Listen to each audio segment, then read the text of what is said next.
Hello everyone, welcome back to my YouTube channel. तो आज हम डिस्कस करने वाले हैं इंडक्टिव इफेक्ट क्या होता है। तो आप सबको पता होगा जो इंडक्टिव इफेक्ट होता है ये परमानेंट इफेक्ट होता है। इसमें क्या होता है, सिग्मा इलेक्ट्रॉन शिफ्ट होते हैं मोस्ट इलेक्ट्रोनेगेटिव एटम की तरफ। मतलब कि ये जो इफेक्ट होता है ना, ये किस में पॉसिबल होता है, सिग्मा बॉन्ड में पॉसिबल होता है।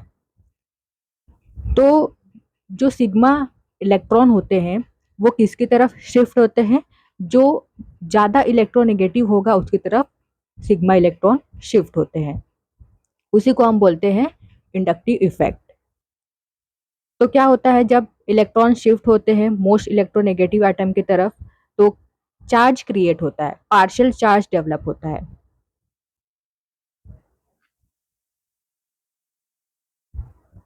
ये कार्बन है, यहाँ पर हमने सपोज यहाँ पर एक दूसरा एटम ले लिया है, डिफरेंट एटम है। तो यहाँ पर एक और एग्जांपल ले लेते हैं, यहाँ पर हमने वाई ले लिया, डिफरेंट एटम। तो इस वाले एग्जांपल में देखिए, सपोज ये जो एक्स है ज़्यादा इलेक्ट्रोनेगेटिव है कार्बन से, मतलब electronegative of x is greater than electronegative of carbon. तो जब एक्स ज़्यादा इलेक्ट्रोनेगेटिव है तो ये जो सिग्मा बॉन्ड के इलेक्ट्रॉन है, एक बॉन्ड में दो इलेक्ट्रॉन होता है, तो जो इलेक्ट्रॉन है किसकी तरफ शिफ्ट हो जाएंगे, मोस्ट इलेक्ट्रोनेगेटिव एटम की तरफ। तो यहाँ पर क्या क्रिएट होगा, क्या डेवलप होगा, चार्ज डेवलप होगा। यहाँ पर आ जाएगा del negative, negative charge develop हो जाएगा, और इस पर पॉजिटिव चार्ज, डेल पॉजिटिव। तो इस इफेक्ट को हम इंडक्टिव इफेक्ट बोलते हैं। अगर इसकी बात करें तो यहाँ पर सपोज कीजिए कि जो इलेक्ट्रोनेगेटिविटी है वाई एटम की, वो कम है कार्बन से। Electronegativity of Y atom is less than electronegativity of carbon. तो क्या होगा, अब यहाँ पर कार्बन की इलेक्ट्रोनेगेटिविटी ज़्यादा है, तो कार्बन कार्बन की तरफ इलेक्ट्रॉन शिफ्ट हो जाएंगे, तो इसके ऊपर आ जाएगा negative charge, negative charge, partial positive charge. अब यहाँ पर देखिए, ये जो ग्रुप है, ये जो एक्स ग्रुप है, क्या हुआ यहाँ पर इसने क्या किया है, कार्बन से इलेक्ट्रॉन इसने विड्रॉ किया है, कार्बन से इलेक्ट्रॉन इसने लिया है, विड्रॉ किया है, तो इसे हम बोलेंगे electron withdrawing group. This is electron withdrawing group, और इसे हम माइनस आई ग्रुप भी बोलते हैं, माइनस आई ग्रुप। यहाँ पर ये जो ग्रुप है इसने क्या किया है, अपने इलेक्ट्रॉन डोनेट किए हैं, तो इसे हम बोलेंगे इलेक्ट्रॉन डोनेटिंग ग्रुप, या इलेक्ट्रॉन रिलीजिंग ग्रुप भी बोल सकते हो। यहाँ पर क्या हुआ है, कार्बन के रिस्पेक्ट में जो इलेक्ट्रॉन है, इलेक्ट्रॉन खींचा है, इस ग्रुप ने कार्बन के रिस्पेक्ट में इलेक्ट्रॉन खींचा है, तो इसे हम माइनस आई ग्रुप बोलेंगे।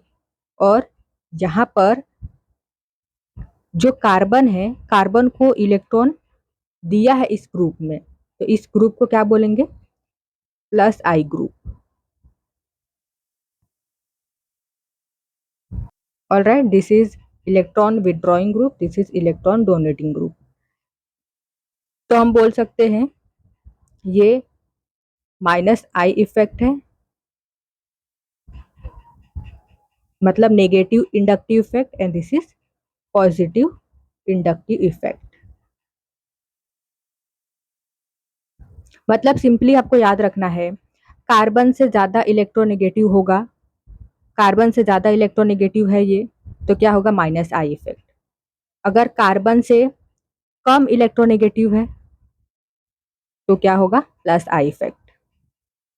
अब यहाँ पर एक इम्पॉर्टेंट पॉइंट है कि जैसे जैसे डिस्टेंस बढ़ता जाता है ना कार्बन, मतलब जो इलेक्ट्रोनेगेटिव एटम है उससे कार्बन जितने दूर होते जाते हैं, जो इंडक्टिव इफेक्ट होता है वो कम होते जाता है। फॉर एग्जाम्पल यहाँ पर एग्जाम्पल ले लेते हैं, यहाँ पर हम ले लेते हैं फ्लोरीन। तब कार्बन और फ्लोरीन में से मोस्ट इलेक्ट्रोनेगेटिव एटम है फ्लोरीन। तो फ्लोरीन क्या करेगा, इलेक्ट्रॉन खींच लेगा, तो यहाँ पर आ जाएगा नेगेटिव चार्ज। ठीक है, ये जो सिग्मा इलेक्ट्रॉन्स है वो शिफ्ट हो जाएंगे मोस्ट इलेक्ट्रोनेगेटिव एटम की तरफ, तो इसके ऊपर नेगेटिव चार्ज और यहाँ पर पॉजिटिव चार्ज डेवलप हो जाएगा। अब यहाँ पर पॉजिटिव चार्ज है, मतलब इसको इलेक्ट्रॉन की कमी है इसके पास, तो ये क्या करेगा, बाजू वाले कार्बन से इलेक्ट्रॉन मांगेगा। ठीक है, इससे खींच लेगा इलेक्ट्रॉन, तो इसके ऊपर क्या आ जाएगा, डेल डेल प्लस। फिर ये क्या करेगा, ये भी बाजू वाले से क्या करेगा, इलेक्ट्रॉन खींच लेगा, तो इसके ऊपर क्या आ जाएगा, इसके ऊपर और छोटा चार्ज आ जाएगा। मतलब यहाँ पर दो डेल प्लस का मतलब क्या है कि चार्ज ज्यादा है या कम है, चार्ज कम हो रहा है। जैसे जैसे कार्बन मोस्ट इलेक्ट्रोनेगेटिव एटम से दूर जाते हैं, वैसे वैसे क्या होता है, जो चार्ज होता है, जो इंडक्टिव इफेक्ट होता है वो कम होता है। तो ये 3 कार्बन तक ही पॉसिबल होता है। ठीक है, 3 कार्बन के बाद जो इंडक्टिव इफेक्ट होता है वो वैनिश हो जाता है, गायब हो जाता है। So factor affecting inductive effect का ये पहला पॉइंट आ जाता है कि as distance increases inductive effect decreases. Then next is factor affecting inductive effect. तो पहला हमने ऑलरेडी अभी डिस्कस किया, जैसे जैसे डिस्टेंस बढ़ता है इंडक्टिव इफेक्ट कम होता है। Then second is degree of carbon. आप सबको पता होगा 1 डिग्री, 2 डिग्री, 3 डिग्री कार्बन क्या होता है। 1 डिग्री कार्बन किसे बोलते हैं, ये कार्बन डायरेक्टली एक ही कार्बन से अटैच है तो ये हो गया 1 डिग्री कार्बन। ये कार्बन डायरेक्टली 2 कार्बन से अटैच है, so this is 2 degree carbon. And ये कार्बन डायरेक्टली 3 कार्बन से अटैच है, so this is 3 degree carbon. So number of carbon अगर ज्यादा है तो इंडक्टिव इफेक्ट भी ज्यादा होगा। तो यहाँ पर देखिए, ये कार्बन डायरेक्टली 3 कार्बन से अटैच, यहाँ पर नंबर ऑफ कार्बन ज्यादा है, तो इंडक्टिव इफेक्ट किस में ज्यादा होगा, 3 डिग्री कार्बन का जो इंडक्टिव इफेक्ट होगा वो ज्यादा होगा। तो ऑर्डर हमने यहाँ पर लिखा है, 3 degree carbon is greater than, जो इंडक्टिव इफेक्ट है यहाँ पर कार्बन का वो सबसे ज्यादा किस में होगा, 3 डिग्री कार्बन में। Then 2 degree, then 1 degree. Then next is hybridisation.